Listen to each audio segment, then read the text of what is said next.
Hello,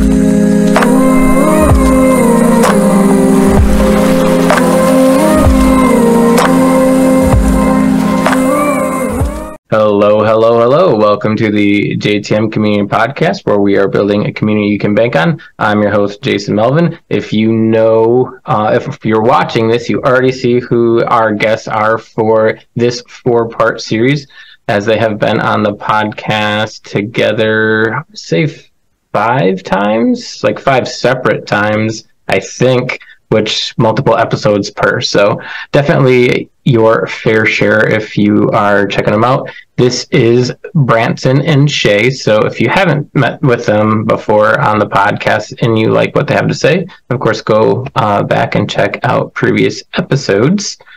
If you want to touch base with me for advancement advising, you can do so at j-tm.community. If you want podcast-specific stuff, just add a /podcast to that, and it'll take you right there. Easiest thing that you can do if you want to be part of the community is to join the Facebook group. Every Monday, a new episode goes live, as well as every Monday, a new poll goes live, as you all choose what the topics are by voting, and the ones that win becomes a future episode. If there's a tie, whether it's a 2-way or 3-way tie, those all become part of a singular episode, which we have 1 or 2 of those through this 4-part series as we kick off.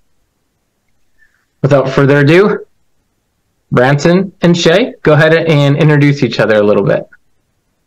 Okay, this is Branson. He is an Army vet, and he works in HVAC here locally where we are, and recent homeowner and kitten dad. Also, your husband. Oh, yeah. I guess. It's tied in there. For a few years now. And this is my wife, Shay, nurse here in town, dog mom, cat mom, general lover of babies and their friends, and pretty decent wife. She's all right. Some days. And you're run-of-the-mill workaholic on occasion. Yeah. On occasion, not as much anymore. I've noticed that. Yeah. Awesome. So we are going to go into a 4-part series. So the first part is going to be a tie, which is messages you got as a child and feeling like they don't ring true as an adult, as well as how do you add some all into life. The second will be the rise and fall of pride. The third will be stories and memories of those impactful to you. So those could be people, places, things that have been impactful for you. And then fourth will be a bit of a surprise topic with Branson and Shay, as this one wasn't voted for. So we will get into that, and I'm going to just let that linger. 2 of you just went through huge to me, it might not have been huge to you, huge to me experience that I'm so excited to get to hear more about as we dive into our last topic, which has no particular name. I'm going to simply call it March 19th. Okay, that works. So what all happened in March? Last year, we decided with our friends, a couple of his Army buddies, that we were able to go visit that he doesn't get to see too often, and their wives and kids, but decided to do, it's called the Bataan Death March, and Bataan Memorial March.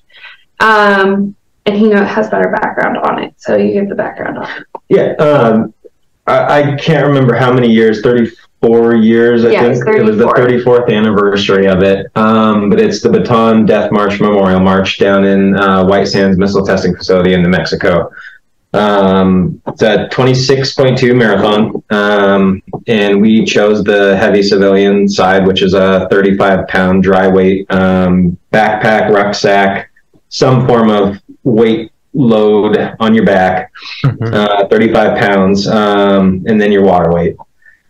And we had all talked about it. One of our other buddies, he had done it twice before. And this was once while we were still actually in the Army, and one his second time was just after we were out. And he had told me about it back then, and it's been something on my mind that I'd wanted to do.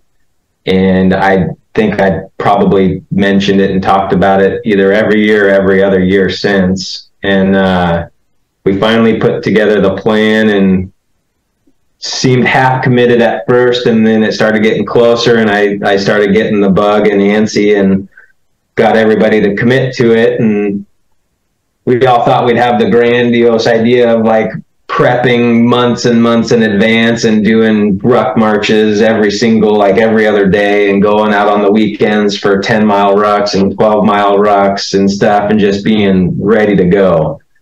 And March 18th, 17th came when we were flying down to Arizona to meet up, and I think I had walked a total of 5 miles with the weight on my back, and I think she might have gotten about 8 or 9, maybe 10, and that wasn't with the weight on her back. Yeah. So that was our prep for it. And yeah, we went down and started walking on March 19th at about 6 in the morning, 6:30 in the morning. Mm-hmm. 10 hours later, we finished 26.2 miles. Yes, but that's the quick version of it. We were wholly unprepared. But so the reason why he wanted to do it was the message. So it's in memoriam of soldiers and prisoners of war in the Philippines, who basically they were forced to march for their lives, pretty much. They were on this trail, and mind you, I can't remember everything right off the bat, but it was much longer than the 26.2 miles. Like, it was days of walking, and basically if they misstepped or stopped or whined or cried, they were killed. And at the opening ceremonies, they actually had a survivor there who wow. Yeah, and he spoke to everybody, and they also named all of the people that were there at the beginning. So it's like, you know, thousands of people who, I think there was like 6,000, a little over 6,000 people there this year. Yeah. Who participated, whether they did like the half marathon. They had kids, people in their 80s, just a whole range of people. There was a blind gentleman with a guide. I mean, and he probably looked like he was in his 70s or 80s. Wow. That's and so cool. It's a way to kind of honor and remember these people who went through this horrible thing during World War II. And he's a huge history buff, and with his military background, it was just always something on his bucket list. And myself and our other buddy's wife were like, well, if you can do it, we can do it, kind of thing. At first I was like, well, I'll cheer you on, and then it was like, no, I'll do it too. And our friend that had done it before, he, you know, made it sound like it was, you know, pretty easy, and, you know, it's only got like 500-foot elevation gain. He's like, old people do it, you can do it, kind of thing. And so it was just a wide array of emotions from all of us getting down there. It was a whirlwind weekend. Like, we flew into Phoenix. We drove from Phoenix to Las Cruces, New Mexico, the next day with our friends, and not knowing what to expect or what to do, because none of us really prepared. Like, we were all like, oh, you're not doing much? Okay, cool, I'm not doing much. So it's all going to be winging it. Branson and our friend Danielle got their packs the day before. And we just used, like, basically what you would go on, like, a backpacking trip with, rather than the traditional military Alice pack, because these packs were more comfortable. But just not sure what to do, the nerves of, like, is it going to happen? Is it not? Like, everybody was like, we're just going to finish. Who cares? Like, let's try and finish it in 12 hours. You had 14 hours from 6 a.m. to 8 p.m., basically, where they pull you off the course. And We had ideas in our head of like, okay, we're going to stop every once in a while. We're going to change our socks this much. We're going to change our moleskin this much. It's going to be fine. Like, I packed enough food for probably like 3 days. I don't know. I thought I was going to starve out there. And the whole time leading up, like, I'm worried about him and his blood sugar, and like, he hadn't trained. So I I'm prepared for him to go into like a diabetic coma while we're on this. And me thinking like, I work out like 4 times a week. I've been doing like long walks. I've been making my cousin go on walks with me because trying to get him to walk is like, he's like, no, I walk all day at work. And so, I don't know how to explain just like the amount of like fear I had of like not knowing what to expect. Like, I had planned so much. She didn't know how to plan for this, is basically what she's getting pretty at. much. So I just did the best I could. And I didn't know the course, nothing. And I think we got like 2 hours of sleep the night before, all of us, because we were all like, yeah. It was, we're sleeping in an Airbnb. There's a dog next door that just barks all night. So none of us slept. It's a weird place. We don't know what to expect. And we had to be up at like 3 o'clock in the morning to get ready, because you had to be basically there on base by like 4:30 in the morning to get into place. So like we had to leave by like 3:45 in the morning. Like, we all just rolled out of bed. We carb loaded at Texas Roadhouse the night before. The waitress looked at us weird because we ordered so many, like, Danielle and I were like, I need sweet potatoes, regular mashed potatoes, rice, and this girl's like looking at us like, the hell? We need French fries. We didn't eat all of the food, but we did our best. And, like, we're hydrating on this 6-hour drive, stopping every hour to pee. So then we get there. We're like, okay, we've got our headphones, we've got our water, we've got our layers, everything, and get just from the like half-mile walk from the car to the starting point. I was like, I'm not finishing. I will go as far as I can, but I was like determined, like, however far I get, cool, but I'm not gonna finish. And what do you think made you feel so certain that you wouldn't? It felt heavy, and it felt hard, and it was cold, and I was tired. It was like 34 degrees that morning. It was freezing. It was, yeah. It was cold, and I didn't want to do it, and I was tired and hungry, and I wanted to go back to bed so bad. But then like seeing kind of everybody else's energy and hearing other people talk about it and seeing kind of the different people that were there, I was like, okay, maybe we could do it. And then it got to the point of going. We're like, okay, so we're starting out on pavement. No idea what's going to happen.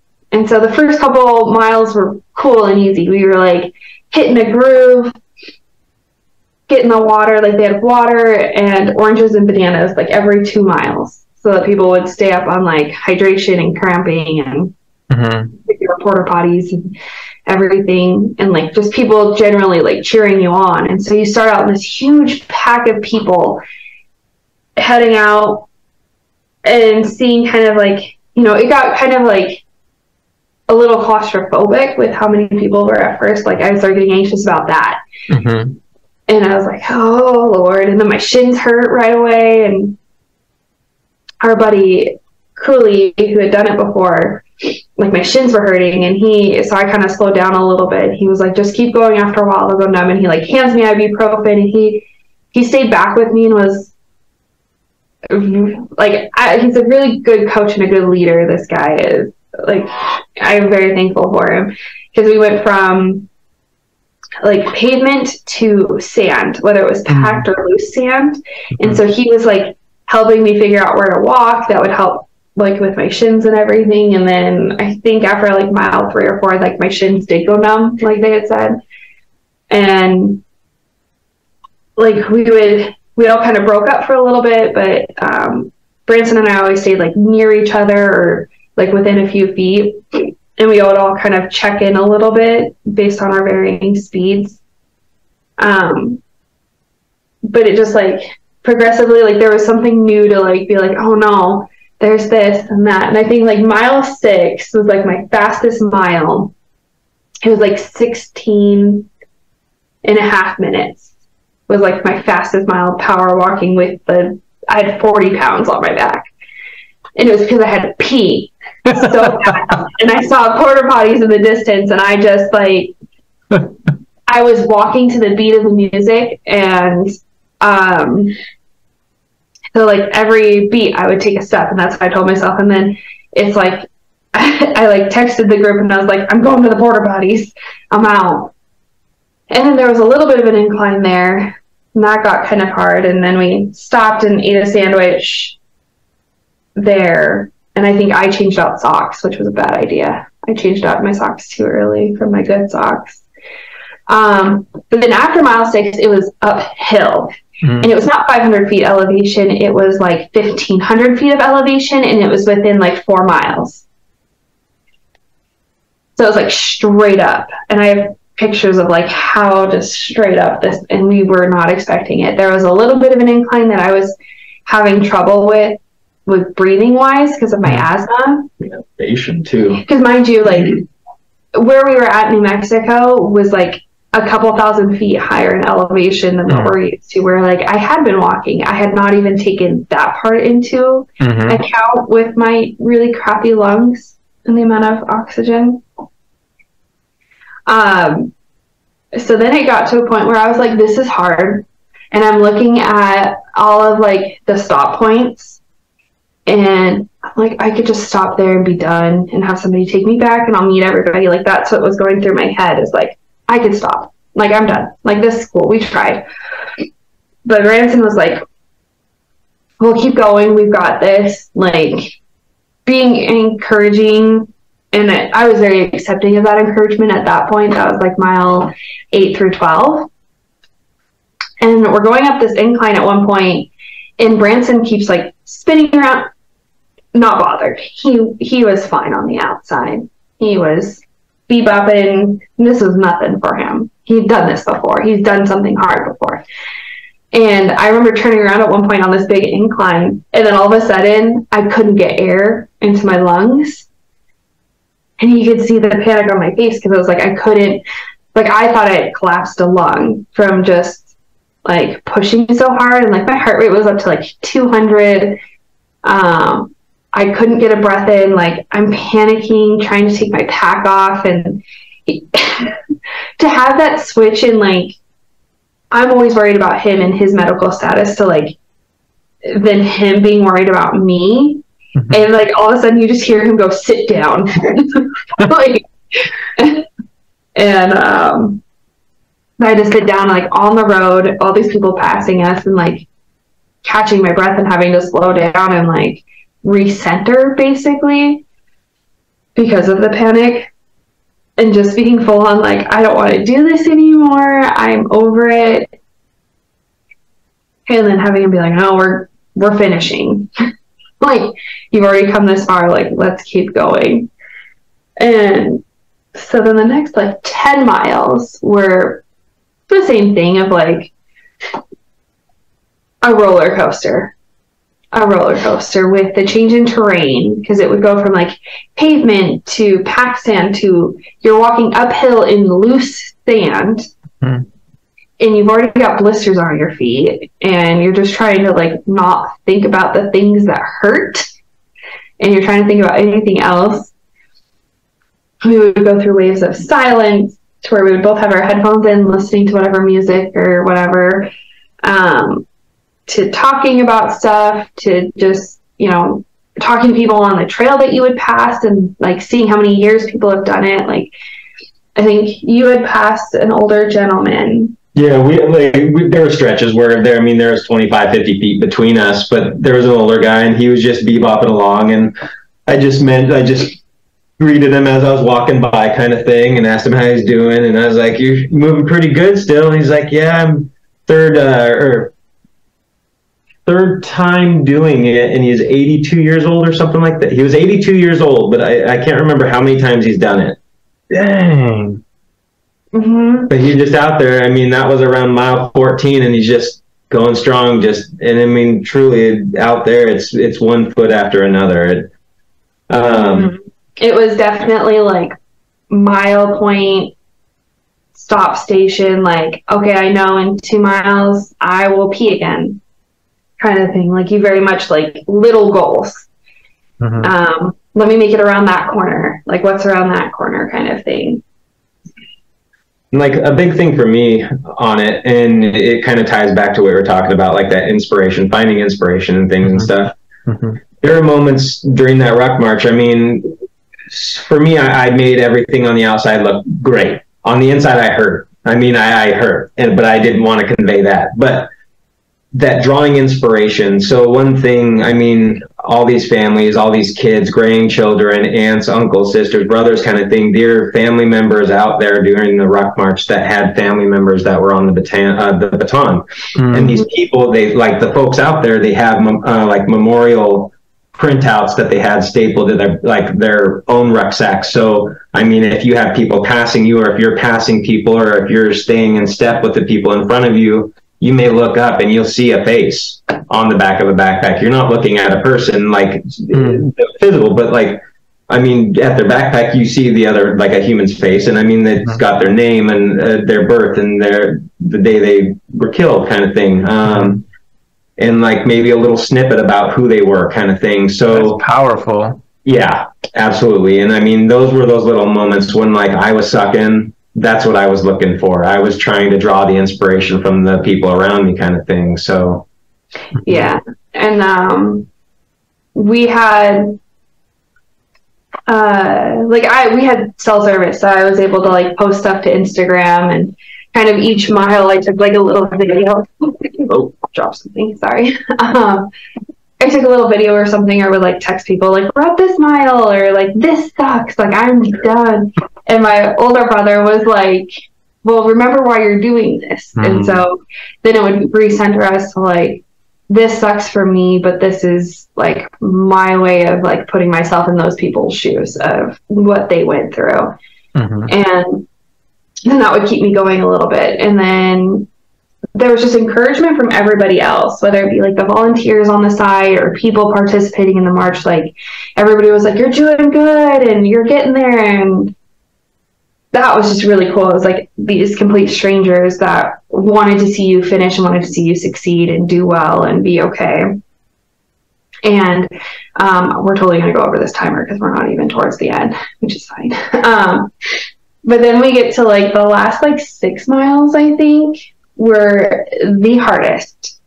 And it was really tough mentally and physically, because I think at one point I thought that I could just hide in the porta potty and Branson would just keep going without me.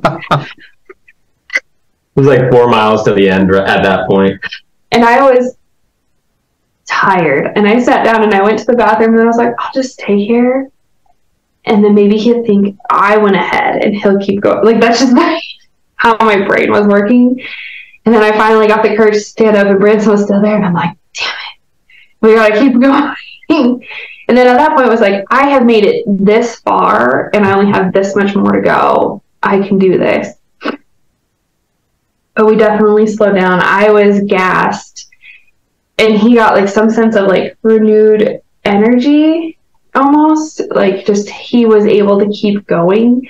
And he was trying so hard to encourage me and be there for me. And like, we're going to finish together. And he would turn around and like give me a thumbs up. And for a while I was like, thumbs up, thumbs up. And then after like the 10th time, my thumbs up turned into like, I was flipping him off. It was just like, in my head, I was like, this guy can just keep going. And I'm having the hardest time and I'm trying to get through this and my feet hurt.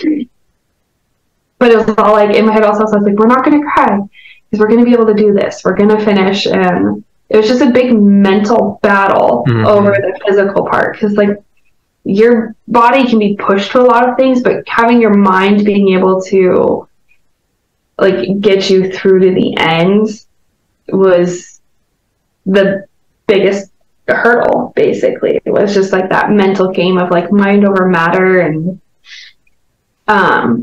this is hard, but I'm not giving up kind of thing. And we got to a point where I think if we like miscounted miles, my watch died, so I wasn't able to keep track of miles anymore, and his watch was like giving us extra miles. So we thought we were at the finish line because it was a different colored tent, and we're like, oh, okay, we're there. And we get there, and they're like, only 2 more miles, and we're like, what? What you just said? We're getting to those last 2 miles, and there's people like holding each other up to get to the end. And he was like, here, give me your pack, I'll carry it for you. And I was like, no, I'm going to finish with it on my back, like, kind of thing. And then we get even closer to the end, and I was like, can we hold hands across the finish line? And then you're getting closer and closer to the finish, and there's people lined up, and there were even people who had finished who came back to like get people that were in their group to like get them across, kind of thing. And so we're getting there to the end, and we're holding hands, and like everybody's cheering, and they kind of call out your name when you do cross, which is a really cool feeling. And then you get handed your medal that we didn't even know we would get. We thought we would just get like our participation certification that we got the night before. It's like, cool, we've got this thing, we did it, we don't have to do this. Yeah, they give you the certificate of completion the night before the march is even done. I was like, oh, we just fly back to Washington, we did it. But you get this medal that you that they put around your neck when you're done, and then you drop off. And just that feeling of finishing was so cool, and to do it together, it was very much like this was a big trial and representation of our like relationship and our partnership together, getting through it, but also just like our own toughness. And then we got across, and it took us like 10 hours and 21 minutes, I think. 10:17. To finish. We finished about halfway, like we were both like dead set in the middle of like our age and categories and everything. So we felt really good about that. But it was just like collapsing into my friend's arms when we were done, and she and I both just started sobbing and just shaking from like the adrenaline of the last few miles. And they had finished like an hour before us, I think. Yeah, 40 minutes, yeah. But then it was just like the sobbing of like, we actually did it. Like, holy smokes, this was the hardest thing I've ever done. At least for me. And for our friend Danielle. Like, we were both like, that, I've never done anything as hard as that was. And to be able to get myself through to the end was just like this big epiphany moment. And it's definitely changed a lot of mindset on a lot of stuff, because it's anything that I feel like, no, I don't want to do that, that's hard. It's like, but I was able to do that, so I can do hard things. I love it. Going through that experience, I want to try and extract a little nugget as we wrap things up. Okay. So before you even started, you had the deck stacked against you. You had a sleepless night because a shitty barking dog. You had the lack of inability to plan, and I'm not going to say prepared, because you could have prepared more. I mean, you started the story explicitly saying we could have prepared more. So you couldn't have planned better, in the sense of you didn't know what you were getting into, whether it was terrain, all of those things, right? Yeah, you had to travel to get there, so you have a certain jet lag, if you will, right, of through just like traveling your way down there. Before you even got to where you were going, because you said in the first half mile, or the half mile from where you parked to the wherever you had to go on base, you were already confident that you would never be able to make it. Yep. And not only were you confident that you wouldn't, you had accepted the fact that you wouldn't, which is way worse, right? Because you already accepted it before you began. You begin this journey, and on the outside, Branson's looking, things are great, right? But you said, like, I'm fucking struggling, I'm hurting. Right? Those later miles, that it takes a toll on the body. Yeah. So both of you have your own things happening, whether they're visible on the outside or not, in something so difficult, right? And I'm going to remove it a little bit from the purpose you were there, because you were there to essentially honor what had happened and to honor those that went through that experience and were lost. And for me, that becomes the greatest motivator. But everyone's different, right? I would have fucking lost my shit had I saw a backpack with a face and a story on it, right? Like it would have made me angry, but in a motivated anger kind of way. Like I do not get to fucking quit anything because I had to do this for, so long. And if they stopped, they died. Yeah. Like I don't get a choice here, but that's just how my brain works, which I don't know if it's good or bad. So in that moment, as you guys were going through that experience, what was it that pulled you through, pushed you through? You're trying to support each other, but what was the thing that when you felt we can just be done? Like, I don't have this in me. I'm too tired. Like I'm dying. You had mild medical emergency happen, right? Like there's so many things that would have been understandably acceptable to just be done, and you didn't. So for the folks that are going through hard ass shit in life right now, what would be your advice to them in situations like that? What do you reach for? What keeps you going? Every hardship that you encounter is hard in the moment, but once you realize you can achieve something or work through that hardship, will just make other things easier. If I don't know if I'm saying that right. Like in the moment, that's hard, but there's always something to work towards if you can just get through that part of it. And you need to just be able to pull on whatever resources you can, whether that's internally or externally, to get you through that. And just to tack onto that, sometimes the only thing you got is the ability to put one foot in front of the other and to keep going. Literally that idea of one step at a time. Yep. Can't sum that up any better. Thank you both for chatting with me for a couple of hours this morning. I know that you have some plans. I'm trying to get you out of here, Shay, that you have to be to. So again, I truly want to say thank you for taking your time. I know your lives are busy, and giving me a couple of hours of your time and being willing to share honest and thoughtful, funny, yet heart-wrenching stories all at the same time, and getting to hear your story for the two of you of walking that and the challenges that created. At the same time, I'm a person that finds the silver lining, and it sounds like it did wonders for creating a sense of intimacy in your relationship, and only strengthened it to be able to do something so hard together. Again, if you are tuning in to the podcast and you're watching this particular episode, our part 4 here, it was a 4-parter. So the first part was a tie, which was on the messages you got as a child and do they uphold as an adult, as well as how to add a little awe in your life.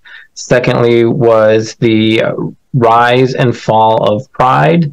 Third, stories and memories that we've felt were impactful to us, whether that's person, places, or things. And then last but not least was Branson and Shay's journey to the Bataan Memorial March, if I got that right. You did. Awesome.